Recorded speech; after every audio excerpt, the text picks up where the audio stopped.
As an extra, what I'm going to do in this tutorial is create the tiling wood texture.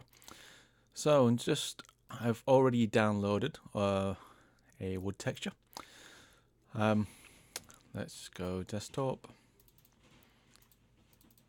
Let me just open this up. I believe it was this one, wood 2.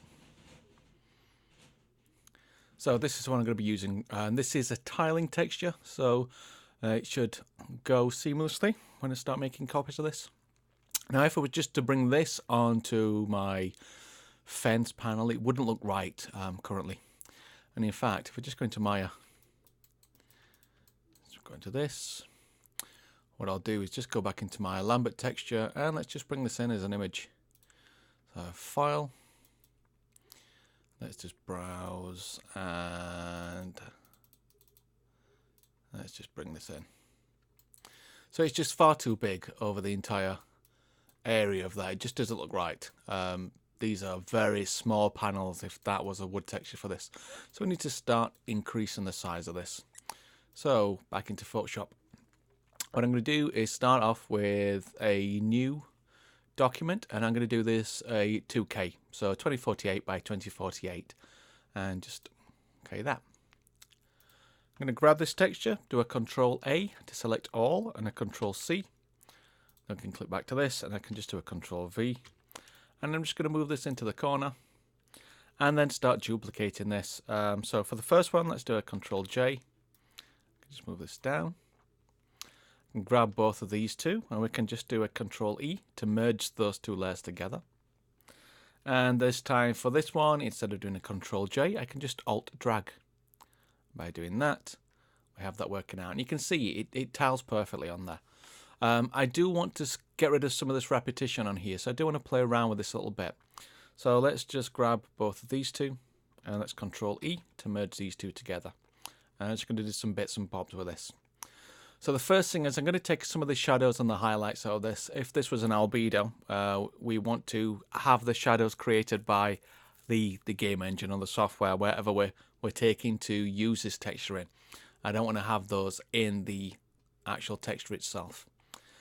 So to do that, I can go to Image Adjustment, and I'm going to go down to Shadow and Highlight. And you can see straight away what this is doing is taking out some of those shadow areas. Bring out the shadows a bit more. So we're just evening all of this out. Bring the highlights down a bit.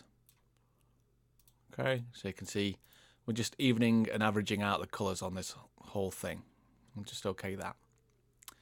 What I can also do is I'm going to say get rid of some of these knots, because as we start repeating this, some of these are going to be more noticeable.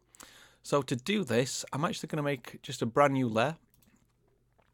And I'm going to use my clone tool. So the clone tool there, go over it. I think the shortcut is S for the stamp tool. And just making sure that the samples, I'm going to sample all layers on this.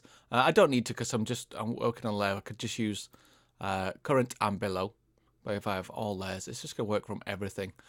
So the way that we work with this tool, if you've not worked with it before, I'm just going to increase the brush size just a little bit, just with my square open brackets and close brackets. Which doesn't seem to be working. Don't know why. Let me just zoom on this a little bit. Right, and none of my shortcuts seem to be working suddenly. Let's just go in with these tools. It might be the screen capture software. So I'm going to go in and I'm going to get some certain areas. So with my stamp, let's just increase the brush manually. There we go. Just a bigger area for now. I'm just going to get rid of some of this softness over here. In fact, no, I'll do that after this. Let's bring the brush size down a second. And let's get rid of some of these knots. So I'm going to grab, all we do is we alt-click on an area that we're going to use as a brush. So I've alt-clicked in this area above. And then I can go over an area and we can just click down to paint that out. I'm actually just going to go into my opacity and take this up to 100 for now. So I can use some of the existing texture to get some of the texture underneath. And it is really just to get rid of some of these bigger details, because you'll just notice them a lot more when this is tiling out. I mean, very careful not to do anything too close to the edge here, because that's where this will be seamless.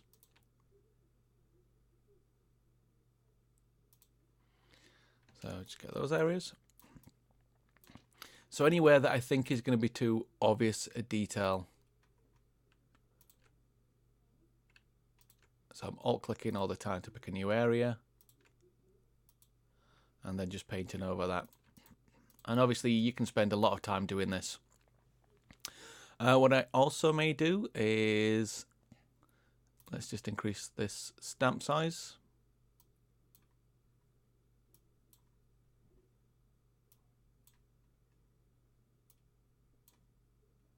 Okay. I will take the opacity down a little bit on there. And what I'm going to do is just use some of this area over here. I'm just going to put a bit more texture into some of these areas. By taking that opacity down, it just means that it's going to be just a little more subtle. In those areas there. So just taking some of that colour information out on there as well. And the way I've done this, and this is why I had this all there selected, is I've actually done this on top. So we can switch this on and off to see the results of this as well, which is quite handy. Okay, so I'm just getting rid of some of these bigger details. And you can just carry on going with this. So again, I may want to take this up to here. Oh, now my square brackets work. And just maybe get some rid of some of these details down here.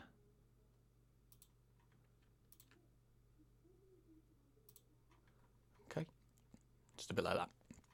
And you can just carry on going. What I'll do for now, though, say this is what we had, this is what we got. I'm just going to Control E these two, just to bring these down. Let's just go into the image adjustments. I'm just going to go back to the shadows highlights again. And just make sure this is evened out even more. So again, something like that. Okay. I still think this is going to be too small. We can try this, so let me save this out, and let's save this out as I'm going to save this out as a TGA file. Go into my textures, and this time I won't save over the original image. I'll make a new version. So let's call this wood grain. Save this as the 24-bit TGA. Let's go back into Maya and let's just check out how this is working. So if I just click on here, we can rebrowse on this. So let's just go up in my stack. Let's choose this wood grain, bring that in there. So it's starting to look a little better, but I still think it's a little too big. So I'm going to take it down even more. So back in Photoshop, let's just grab this entire texture. Let's just change, actually, we'll go to image. I'm going to go to image size, and I'm going to set this to be, and these are linked together, so I'm going to set this to be half the size, so 1024 by 1024. I can actually bring this resolution down, and notice this is at 72. We don't need that 72.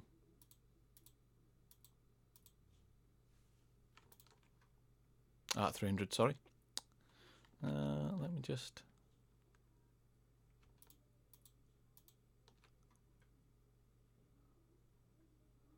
Actually, I will leave it at that. I'm just noticing when I set up the document to set up at 300 DPI.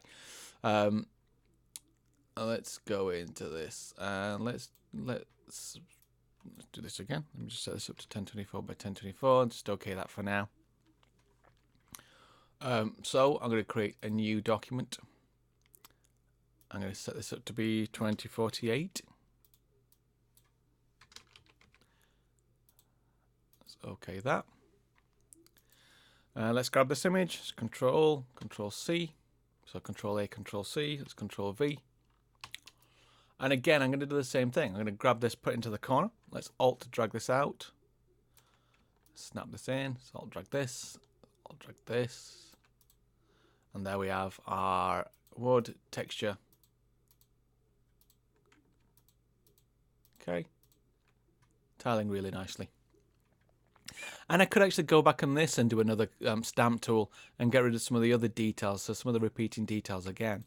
So let's grab that, Control E. Let's make a new layer above this. And again with a stamp tool, so S, Go in, just use my shortcut to zoom into this, Control-Alt+. So maybe some of these areas down here, let's just bring my brush size down a little bit. So let's alt this area here, and let's grab some of these.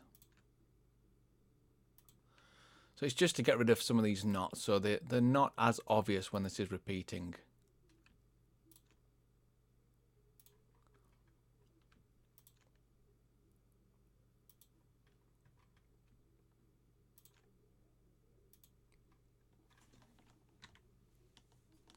So it just gets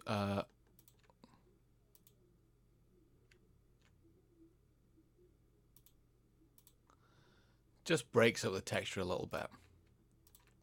Getting rid of some of these lines down there, some of the more obvious ones. One of the things to be careful of with the stamp tool is not to use it as a brush. So when you're sampling an area, when you start painting, you see it's always using that area to paint from. Well, if you start going too far, it can create problems. So what I tend to do is alt sample an area, do a little bit of just clicking and kind of constantly sample new areas. Let's get some of those. I'm just starting to repeat that a little too much. So just breaking out the entire thing so it's not as obvious. So some of these areas here you can see are repeating out. So if I go over, so that one there, it's not obvious, and let's say go over this one here.